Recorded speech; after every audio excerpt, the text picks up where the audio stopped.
Namaskar. Welcome to another episode of Editorial. Okay, I've got two topics for you today. My first topic deals with the parliament. Now, Rahul Gandhi asked certain questions to the Prime Minister of India regarding the Prime Minister of India's relationship with Adani. The Prime Minister of India refused to answer the questions. Also, some of those questions were expunged from the parliament. In the meantime, Prime Minister of India talked about Nehru and why Rahul Gandhi is not being called Rahul Nehru, and that question remained. Now, the question is not that. I'm not going to talk much about that. My question today is, what exactly is the parliament and what are we using it for? That's my question tonight. That's question number one and that's topic number one. And my second topic is about Andhra Pradesh Governor Mr. Abdul Nazeer. Now, Abdul Nazeer, till last month, 40 days back, was the Supreme Court judge. He's been made the governor. Let's talk about that. Let's get right into the show. Now, this entire debate started with Rahul Gandhi asking certain questions to the Prime Minister regarding his relationship with Govt Adani. Now, those questions were expunged saying that, listen, you know what, proof hai kya? Do you have any proof? You are asking these questions. The questions were expunged. Congress, of course, goes out to say that we are now providing proof to whatever questions that were asked. Okay. In the meantime, Prime Minister spoke about, that he alone can take on a lot of people, and he asked as to why Rahul Gandhi is not using Nehru surname and why is he using Gandhi surname and all of that. Now the question is Parliament some kind of a theatre that you are performing, that you are acting? Or is it some kind of a political rally? A political stage where you can talk about how brave you are and you can talk about how creative you are and so on and so forth. Is that what Parliament is? Is that how Parliament should be used? We are spending huge amount of money now creating one more big Parliament, great Parliament. We are spending so much money on the Parliament. And what is that Parliament finally going to be used? As an entertainment device? That you sit and, talk about yourself. Now, let us go to some basic details. Let me first take you through the definition of what a parliament is. You decide whether is our parliament being used the way it should be used. It should be used in a democracy. You decide that. Now, the definition of a parliament in modern politics and history, a parliament is a legislative body of government. Generally, a modern parliament has three functions: representing the electorate, making laws, and overseeing the government via hearings and inquiries. The term is similar to the idea of a Senate or a Synod or Congress in different countries. We are talking about US, you are talking about UK. It is that. The idea basically is to ensure that you discuss governance. You hear people's question. You answer people's question. The government answers people's question. The ideal form of parliament is when you also take suggestions from the opposition parties. Possibly use it if it is necessary and if the government deems fit. That is how a parliament functions.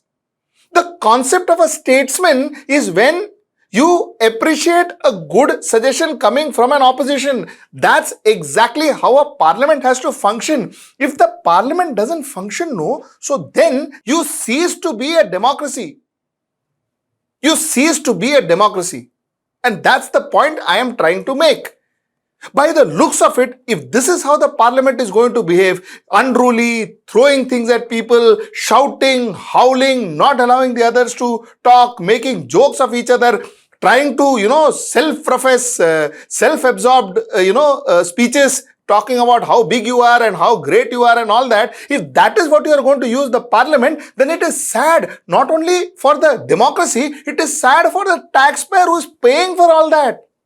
What has to be discussed gets passed in 2 minutes and 3 minutes, which is supposed to be discussed for days. And what needs to be discussed The discussion happens on how great you are and how good you are and how bad the other person is, and what is your surname and what is his surname and why name and all of that.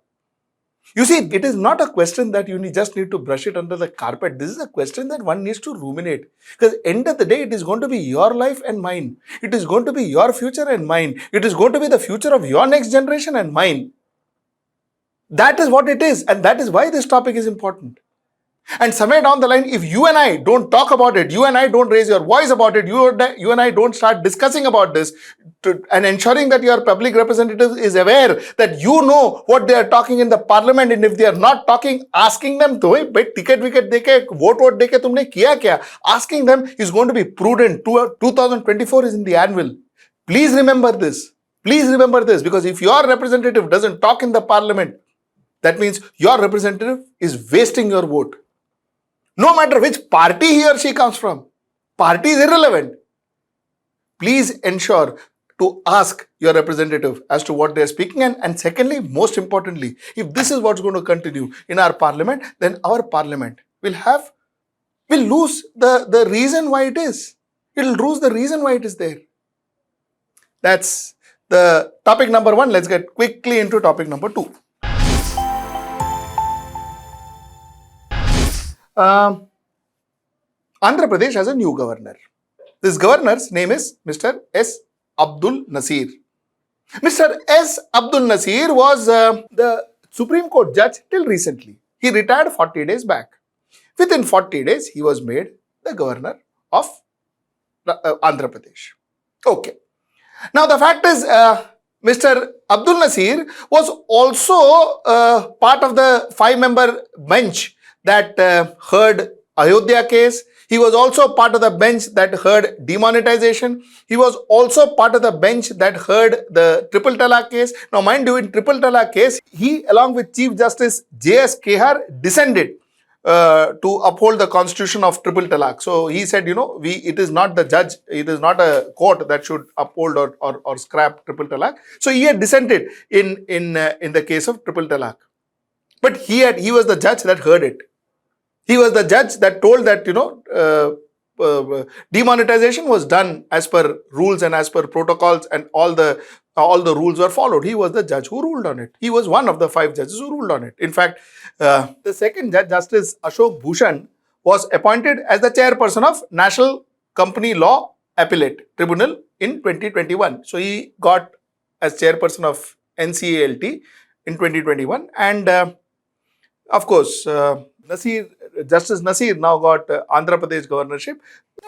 See, Justice Ashok Bhushan getting NCALT is okay because NCALT normally appoints a judge, appoints a retired judge. So, yeah, to that extent, you cannot be a chairman of NCALT if you are not a judge. So, you have to appoint some judge or another. So, he was appointed. So, but governor doesn't need to be judge. MPs doesn't need to be judge. So, that's the point. Let us be very positive on this. Let us not go all over the place. Are we saying that appointing Nazeer was illegal? No, nothing illegal about it. It is very correct. It's quite within the powers of the government to appoint whoever they want. Are we therefore saying that, because Justice Nazeer ruled in favor of demonetization and ruled in favor of Ayodhya, he is being rewarded? Are we saying that? We have no proof. We have no proof whatsoever to say that. So we are not saying that. What we are saying, what we are talking is about tradition. You see, if a judge is given a post-retirement position, especially within 40 days of he retiring, and that too a post-retirement position like that of a governor who literally is like a king of a state, he lives in a Raj Bhavan for crying out loud. If you are giving that kind of position to a retired judge, then are you favoring that judge? Are you favoring that judge?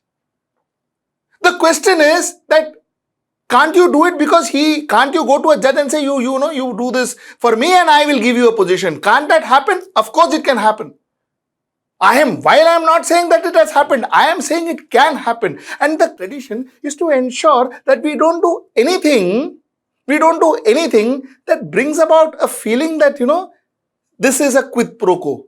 That's this to him, and therefore the government is doing this back to the judge. This is a return gift to the judge. This can be avoided, and that's precisely why tradition demands that you don't give judge a retired judge next day morning becomes a governor. Doesn't. You shouldn't. It is harming the democracy.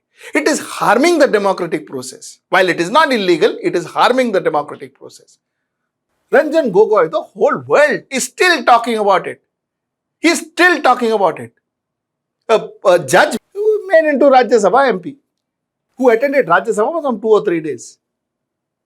So one still talks about it, and you are doing this again, which technically means that there is little reverence for protocol. There is little reverence for traditional. There is little reverence even to go that extra mile to ensure that your constitution and your constitution laws and made more powerful and made more robust. That is gone. And that's why the question here.